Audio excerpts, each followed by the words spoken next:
ഒരുപാട് ഹിറ്റ് ചിത്രങ്ങൾ നമുക്ക് സമ്മാനിച്ച പ്രിയപ്പെട്ട സംവിധായകൻ ഷാഫി ഒരുപാട് നാളുകളായി ചികിത്സയിലായിരുന്നു. അദ്ദേഹത്തിൻ്റെ മരണവാർത്ത കഴിഞ്ഞ ദിവസം അർദ്ധരാത്രിയോടെയാണ് വന്നത്. ഹിറ്റ് മേക്കർക്ക് വിട.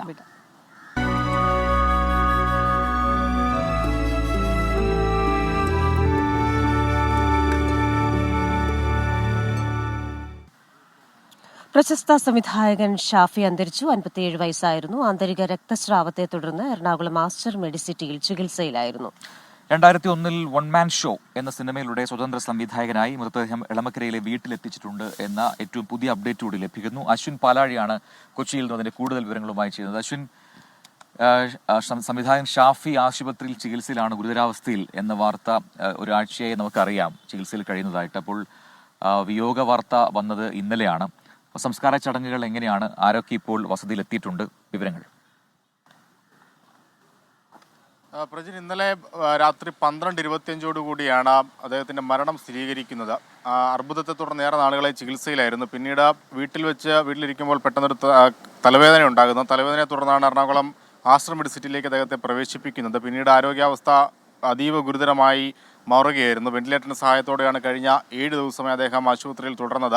അതിനിടെ തലച്ചോറിൽ രക്തസ്രാവം ഉണ്ടായി. പിന്നീട് അടിയന്തര ശസ്ത്രക്രിയയ്ക്ക് വിധേയമാക്കി. പിന്നീട് മരുന്നുകളോട് പ്രതികരിക്കുന്നതിലൊക്കെ വലിയ പ്രശ്നവും കാണിച്ചിരുന്നു. ഇന്ന് പുലർച്ചെ അർദ്ധരാത്രി 12:25 കൂടിയാണ് മരണം സ്ഥിരീകരിക്കുന്നത്. മൃതദേഹം ഇപ്പോൾ ആശുപത്രിയിൽ നിന്ന് എളമക്കരയിലുള്ള വീട്ടിലേക്ക് എത്തിച്ചിട്ടുണ്ട്. 9 മണി മുതൽ ഉച്ചയ്ക്ക് 12 മണി വരെ മണപ്പാട്ട് സഹകരണ ബാങ്കിൻ്റെ ഹാളിൽ പൊതുദർശനം നടക്കുന്നുണ്ട്. ഒപ്പം വൈകുന്നേരം 4 മണിയോടുകൂടിയാണ് കലൂർ ജുമാ മസ്ജിദിൽ അദ്ദേഹത്തിൻ്റെ ഖബറടക്കം നടക്കുക. സിനിമാ മേഖലയിലെ പ്രമുഖരെല്ലാം തന്നെ അദ്ദേഹത്തിൻ്റെ വീട്ടിലും ഒപ്പം പൊതുദർശനം നടക്കുന്നിടത്തും എത്തും എന്നുള്ളതാണ് നിലവിൽ നമ്മൾ പ്രതീക്ഷിക്കുന്നത്. മമ്മൂട്ടി അടക്കമുള്ള പ്രമുഖ താരങ്ങൾ കഴിഞ്ഞ കുറേ ദിവസങ്ങളായി ആശുപത്രിയിലൊക്കെ എത്തി അദ്ദേഹത്തെ നേരിട്ട് സന്ദർശിക്കുന്നുണ്ടായിരുന്നു.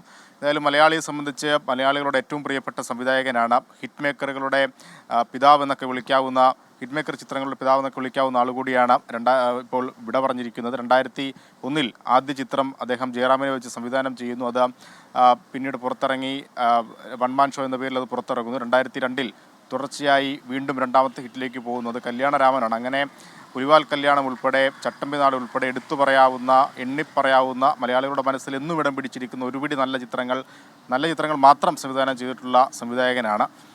എന്തായാലും അദ്ദേഹത്തിൻ്റെ വിയോഗത്തെ മലയാളി വളരെ വേദനയോടുകൂടിയാണ് കാണുന്നത്. മലയാള സിനിമയിലേക്ക് ഒരു സ്വതന്ത്ര സംവിധായകനായി 2001 അദ്ദേഹം എത്തിയെങ്കിലും അതിനു മുന്നേ തന്നെ സഹസംവിധായകനായും മറ്റ് റോളുകളിലുമെല്ലാം അദ്ദേഹം മലയാള സിനിമാ രംഗത്ത് സജീവമായിരുന്നു. 1990കളുടെ തുടക്കത്തിൽ തന്നെ രാജസേനയിലൂടെ അദ്ദേഹത്തിൻ്റെ പല ചിത്രങ്ങളിലും സഹസംവിധായകനായാണ് ഷാഫി എത്തുന്നത്. റഷീദ് എന്നാണ് യഥാർത്ഥ പേര്. ആ പേരിൽ മലയാളി അദ്ദേഹത്തെ ഒരു കാലത്തും അറിഞ്ഞിട്ടില്ല. ഷാഫി എന്ന 2 അക്ഷരം കൊണ്ടാണ് മലയാളി അദ്ദേഹത്തെ ഹൃദയത്തോട് ചേർത്ത് വെച്ചത്. എന്തായാലും ആ പ്രിയപ്പെട്ട ഷാഫിക്ക് വിട നൽകാൻ ഒരുങ്ങുകയാണ് കേരളം. വൈകുന്നേരം 4 മണിയോടുകൂടിയാണ് ഖബറടക്കം നടക്കുക. പ്രജി,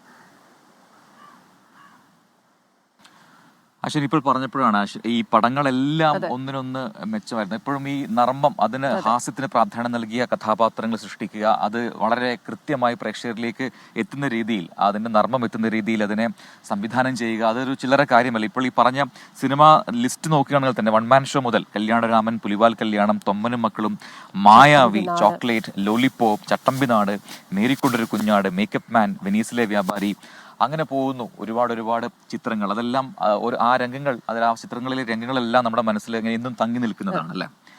അശ്വിൻ, ഇനി അറിയേണ്ടത് ഇപ്പോൾ ഈ പൊതുദർശനത്തിനെ കുറിച്ചൊക്കെയാണ്. അപ്പോൾ അതിന്റെ 2 ഇടങ്ങളിൽ ഉണ്ട് എന്നൊക്കെയുള്ള വാർത്തകൾ നേരത്തെ വന്നിരുന്നു. അത് അങ്ങനെ തന്നെയാണോ? ഈ വസതിയിൽ എത്തിച്ചിരിക്കുന്നു ഇപ്പോൾ മൃതദേഹം. അത് കഴിഞ്ഞ് ഈ പൊതുദർശനത്തിനായി എപ്പോഴേക്കും മൃതദേഹം കൊണ്ടുപോവുക? സംസ്കാരത്തിനെ സംബന്ധിച്ച് കൂടുതൽ വിവരങ്ങൾ എന്താണ്?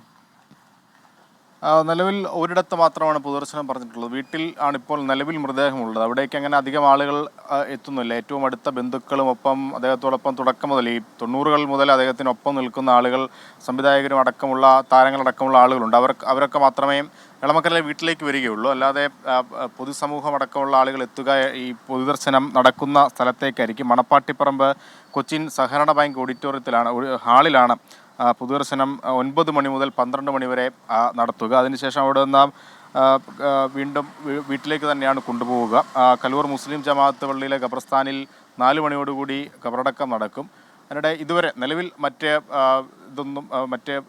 പൊതുദർശനമൊന്നും തയ്യാറാക്കിയിട്ടില്ല. നിലവിൽ ഫെഫ്കെ അടക്കമുള്ള യൂണിയനുകൾ അദ്ദേഹത്തിന് അന്ത്യോപചാരം അർപ്പിക്കാനുള്ള മറ്റ് വിപുലമായ സൗകര്യങ്ങൾ ഏർപ്പെടുത്തിയിട്ടുമുണ്ട്. എന്തായാലും 4 മണിക്ക് ഖബറടക്കം നടക്കും. പ്രജി, അശ്വിൻ, നമ്മളൊക്കെ കണ്ട പല ചിത്രങ്ങൾ പലപ്പോഴും നമ്മൾ വളരെ സമ്മർദ്ദത്തിലൊക്കെ ഇരിക്കുമ്പോൾ തിയേറ്ററുകളിൽ പോയിരുന്ന് ഒന്നും ആലോചിക്കാതെ പൊട്ടിച്ചിരിച്ച് ആ സമ്മർദ്ദമൊക്കെ മാറ്റി തിരികെ വീട്ടിലെത്താൻ പറ്റുന്ന തരത്തിലുള്ള നിരവധി സിനിമകൾ. ഒരു കണക്കിന് പറഞ്ഞു കഴിഞ്ഞാൽ അദ്ദേഹത്തിൻ്റെ ആവനാഴിയിൽ ചിരിയുടെ അമ്പുകൾ നിറച്ച ഒരു സംവിധായകനായിരുന്നു. ഇനിയും ധാരാളം അത്തരം ചിത്രങ്ങൾ വരാനിരിക്കുകയാണ്. കേവലം 56 വയസ്സ് മാത്രമുള്ളപ്പോൾ നമ്മെ വിട്ട് അദ്ദേഹം പിരിയുന്നത്. അപ്പോൾ അദ്ദേഹത്തിൻ്റെ പല സുഹൃത്തുക്കളും അദ്ദേഹത്തെ ഓർത്തെടുക്കുന്നുണ്ട്. ഇപ്പോൾ അശ്വിൻ പറഞ്ഞ പോലെ മമ്മൂക്ക അടക്കം പലരും ആശുപത്രിയിൽ സന്ദർശിച്ചിട്ടുണ്ട്. അപ്പോൾ ഇവരൊക്കെ അദ്ദേഹവുമായി ബന്ധപ്പെട്ട ഓർമ്മകൾ എങ്ങനെയാണ് പങ്കുവയ്ക്കുന്നത്? വളരെ വൈകാരികമാണ് ക്രിസ്റ്റ്യന. അവരുടെയൊക്കെ ജീവിതത്തിൽ തന്നെ വലിയൊരു ബ്രേക്ക് നൽകിയ അല്ലെങ്കിൽ വലിയൊരു വഴിത്തിരിവായത് ഇദ്ദേഹത്തിൻ്റെ സിനിമകളാണെന്ന് നമുക്ക് പറയാതിരിക്കാനാവില്ല. കാരണം അതിപ്പോൾ ജയറാമിനെ സംബന്ധിച്ച് വൺമാൻ ഷോ, ദിലീപിനെ സംബന്ധിച്ച് കല്യാണരാമൻ ഉൾപ്പെടെയുള്ള ചിത്രങ്ങൾ, ജയസൂര്യയാണെങ്കിൽ പുലിവാൽ കല്യാണം, അങ്ങനെ ഒരുപാട് താരങ്ങളെ അവരുടെ ജീവിതത്തിലെ കരിയറിലെ തന്നെ ഏറ്റവും മികച്ച കഥാപാത്രങ്ങളെ ജീവിതത്തിലേക്ക് കൊണ്ടുവരാൻ ഒരു വഴിത്തിരിവായത് ഈ സംവിധായകൻ ഷാഫിയാണ് എന്നുള്ള കാര്യത്തിൽ സംശയമില്ല. അവരതൊക്കെ പല വേദികളിലും പറഞ്ഞിട്ടുണ്ട്. ഏറ്റവും ഒടുവിൽ വിഷ്ണു ഉണ്ണികൃഷ്ണൻ്റെ കാര്യത്തിലേക്ക് വരികയാണെങ്കിൽ പോലും ഷാഫിയുടെ ശിഷ്യൻ കൂടിയാണ്. അദ്ദേഹത്തിൻ്റെ ചിത്രങ്ങളിൽ സഹസംവിധായകനായൊക്കെ വിഷ്ണു പലപ്പോഴും എത്തിയിട്ടുണ്ട്. പിന്നീട് ഈ ചിൽഡ്രൻസ് ഹോം അടക്കമുള്ള വിഷ്ണു ഉണ്ണികൃഷ്ണനെ വെച്ചുകൊണ്ടുള്ള പല ചിത്രങ്ങൾ അദ്ദേഹം സംവിധാനം ചെയ്യുകയും ചെയ്തിട്ടുണ്ട്. ഒപ്പം ഷറഫുദ്ദീനാണ് അദ്ദേഹത്തിൻ്റെ ഏറ്റവും അവസാന ചിത്രത്തിൽ നായകനായി എത്തുന്നത്. 2022 പുറത്തിറങ്ങിയ ആനന്ദം പരമാനന്ദം എന്ന ചിത്രമാണ്. അതിൽ ഷറഫുദ്ദീനാണ് പ്രധാന വേഷത്തിലെത്തുന്നത്. ഇന്നലെ രാത്രി അദ്ദേഹം നമ്മളോട് സംസാരിച്ചിരുന്നു. ഈ സിനിമാ സെറ്റുകളിലൊക്കെ എത്രത്തോളം സൗമ്യമായാണ് ഷാഫി എന്ന സംവിധായകൻ പെരുമാറിയത് എന്നുള്ളതൊക്കെ അദ്ദേഹം ഇന്നലെ രാത്രി ഓർത്തെടുക്കുന്നുണ്ടായിരുന്നു. അങ്ങനെ അദ്ദേഹത്തിനൊപ്പം വർക്ക് ചെയ്തിട്ടുള്ള എല്ലാവർക്കും മോശമായ ഒരു അഭിപ്രായം പോലും അദ്ദേഹത്തെക്കുറിച്ച് പറയാനില്ല എന്നുള്ളതാണ്. ഒരു രംഗം എങ്ങനെ മികച്ചതാക്കാം എന്നുള്ളത് അദ്ദേഹം അത്രത്തോളം ചേർന്ന് നിന്ന് പറഞ്ഞു തരും എന്നൊക്കെയാണ് ഇന്നലെ അദ്ദേഹവുമായി ഏറ്റവും അടുത്ത ആളുകളൊക്കെ അദ്ദേഹത്തെക്കുറിച്ച് ഓർമ്മിക്കുന്നത്. 1996 രാജസേനൻ്റെ ചിത്രത്തിൽ ദില്ലിവാല രാജകുമാരൻ്റെ സഹസംവിധായകനായാണ് അദ്ദേഹം ഈ മലയാള സിനിമയിലേക്ക് എത്തുന്നത്. നേരത്തെ സൂചിപ്പിച്ച പോലെ 2001 സ്വതന്ത്ര സംവിധായകനായിരുന്നു. അതിനും അപ്പുറത്തേക്ക് അദ്ദേഹം കഥയും തിരക്കഥയും ഒക്കെ മലയാള സിനിമകൾക്ക് വേണ്ടി ചെയ്തിട്ടുണ്ട്. അത് മേക്കപ്പ് മാൻ അടക്കമുള്ള 3ഓളം ചിത്രങ്ങളുടെ കഥ അദ്ദേഹം രചിച്ചതാണ്. ഒപ്പം 2-3 ചിത്രങ്ങൾ അദ്ദേഹം നിർമ്മിച്ചിട്ടുണ്ട്. അങ്ങനെ സമഗ്ര മേഖലകളിലും പ്രധാനപ്പെട്ട മേഖലകളിലെല്ലാം സാന്നിധ്യം അറിയിച്ച ഒരാൾ കൂടിയാണ് അദ്ദേഹം എന്നുള്ളത്. ഒപ്പം ഈ അദ്ദേഹത്തിൻ്റെ ചിത്രങ്ങൾ ശ്രദ്ധിച്ചാൽ തുടക്കം മുതൽ ഏകദേശം 16ഓളം ചിത്രങ്ങളാണ് സംവിധാനം ചെയ്തിട്ടുള്ളത്.